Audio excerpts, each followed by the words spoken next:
Hey everyone, it's me, Andrea from Andy's Corner.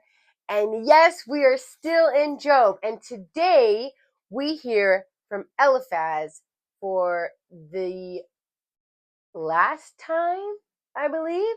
Yes, the last time. So we're getting close to the end. And let's see if Eliphaz has changed his tune. I have the feeling no.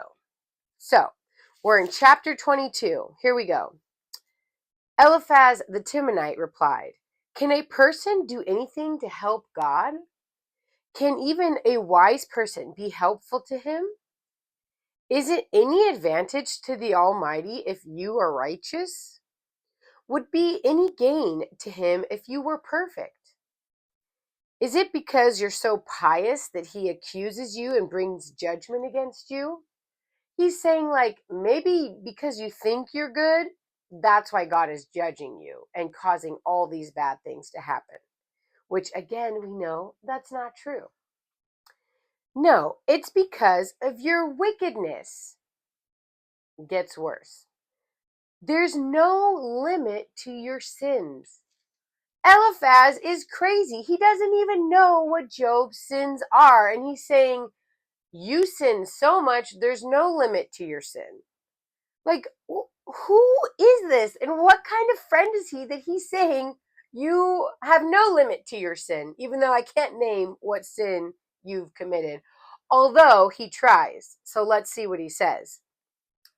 For example, you must have let you, and he says you must have. So he doesn't even know, which he didn't, but he's like, this is probably what you did.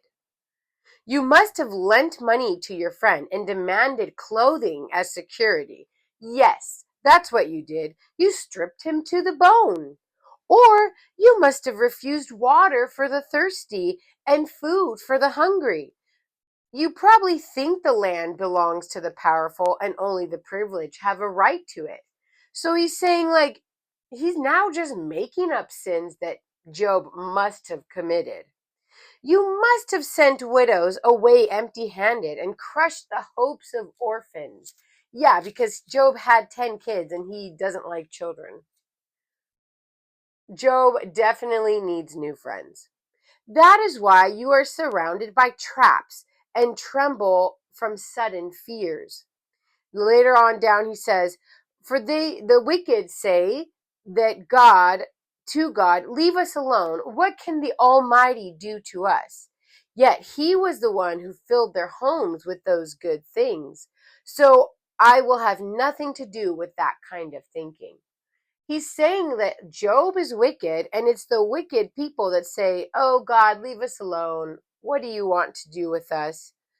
When he's saying God is the one that blessed Job with all these things, and he did something wicked for all these horrible things to happen. Wrong. Then he just tells Job what to do. If you do this, this, and this, then good things are going to happen. Listen to what he says. Submit to God and you will have peace. Then things will go well for you. What is he, a fortune teller? Listen to his instructions and store them in your heart. If you return to the Almighty, you will be restored. So again, he's saying that he's turned away from God, which we know Job has not. So clean up your life, Job. Horrible friends. If you give your lust for money, if you give up your lust for money and throw your precious gold into the river, the Almighty himself will be your treasure, and he will be your precious silver. He's accusing Job of having a love for money, that he's obsessed with gold and silver. Again, not true. You will pray to him and he will hear you. You will fulfill your vows to him. You will succeed in whatever you choose to do, and light will shine on the road ahead of you. Friends, nowhere in the Bible does it say if you do A, then A, B, C, D, and E will happen. Yes, there are promises that God gives, but he also says you will encounter trials. You will face hard times. Look at Jesus.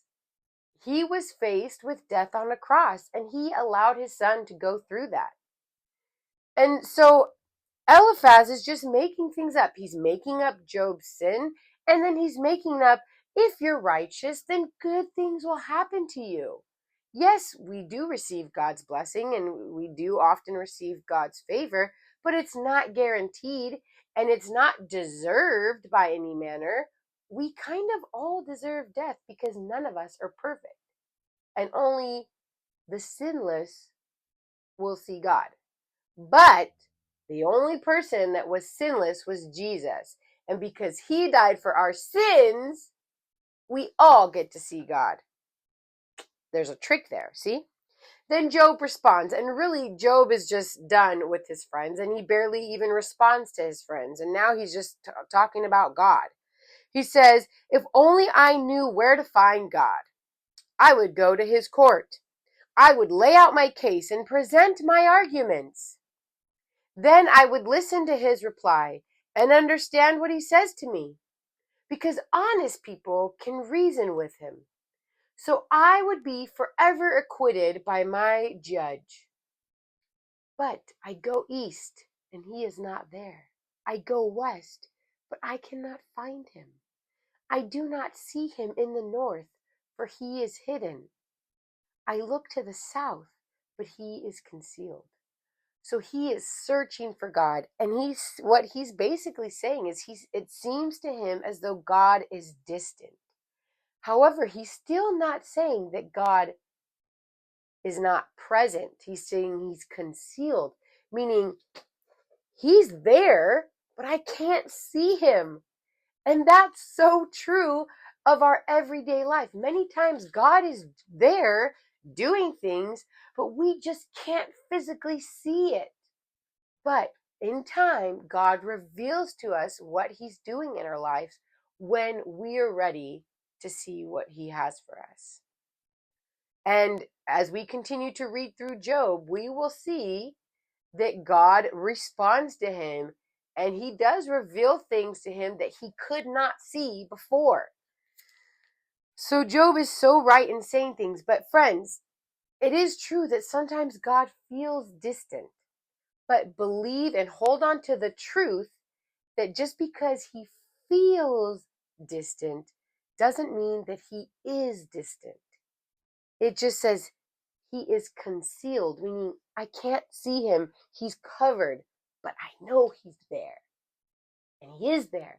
And Job is counting on God being there because he's counting on God coming to his rescue and saying Job is innocent.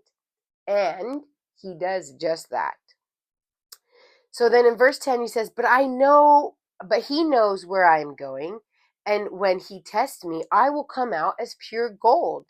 For I have stayed on God's path. I have followed his ways and not turned aside. I have not departed from his commands, but have only treasured his words more than daily food. So he will do to me whatever he has planned. He controls my destiny. No wonder I am so terrified in his presence. Friends, this is a perfect picture of the correct fear to have.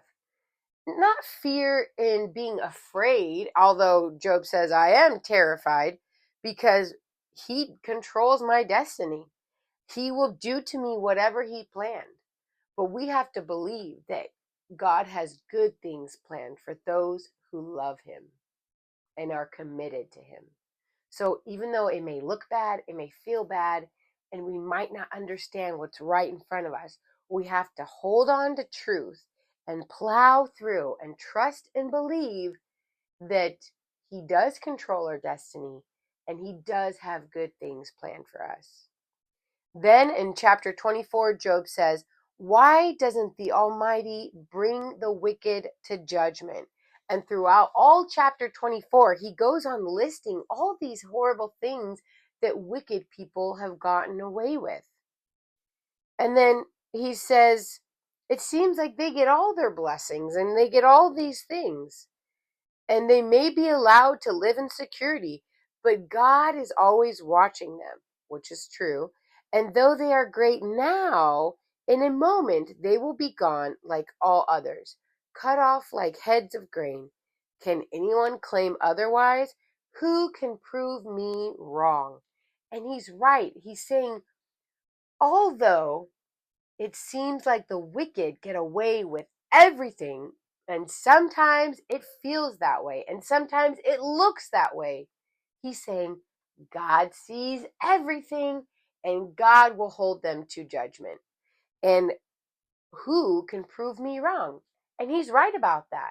He's saying, like, God sees everything and God will hold these wicked people that seem like they're getting away with things, he will hold them to judgment. And no one can prove Job wrong, because if you believe that God is the Almighty, then you believe that God sees all and hears all and sees.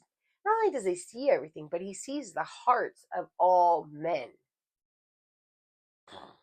So, friends, if you're feeling so discouraged, if you're feeling like God is so distant from you, again, hold on tight. And maybe you're also feeling like people are getting away with stuff that's not right. I know in my own life, I've had things like that happen where I feel like they got away with treating me horribly. But I had to stop and trust that God is the judge of all, and he sees the hearts of every man, and he will hold everyone accountable to all the things that they have done.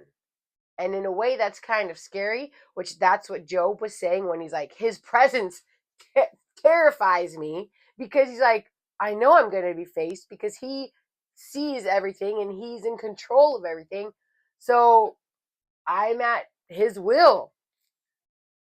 But in another way, it can be comforting, because even though we might not get to see the day that the wicked people face their judgment, but we can trust and believe that those people that have hurt us or that are doing horrible things in the world will face judgment, and God will call them to account.